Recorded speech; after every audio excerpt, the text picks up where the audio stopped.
My own biases are very apparent to me, and when I have them, I tell them to my clients. So it's not like it's a secret or anything, but they're changing because I hope as I'm aware of them that I'm learning from that. And so acting on those biases may be different than having them. And for example, I'm the kind of problem solver, at least in the past, that probably would have been called a more evaluative person. I love the ideas I come up with. I think they're terrific, and I just think someone should follow those ideas, you know.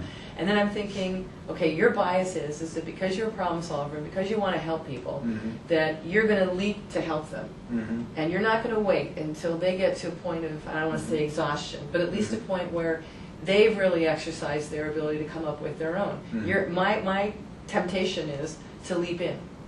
And so I don't want to leap in. And so, but I have to constantly monitor myself about that.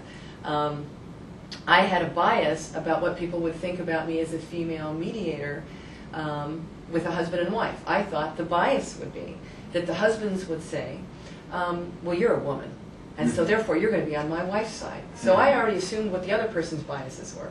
And that bias hasn't been one that's really haunted me for 20 years. The bias that I have to be careful with is women coming in who have been stay-at-home moms and have worked inside the home.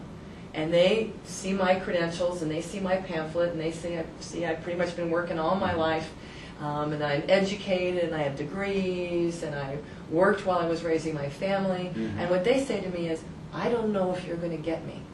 I don't know if you're going to understand who I am because you're this and I'm this. And even though you're a parent, you did your parenting so differently than I did. So even what I thought people's biases would be about me are totally different than the fears or concerns that they have. So it's constantly evolving as to what the biases are, which I think, hopefully, is what we should all be doing. Because we're not free of them, and we just have to be aware of them. And once we're aware of them, we can't rest on our laurels and say, well, now I figured them all out, because we're always getting new ones.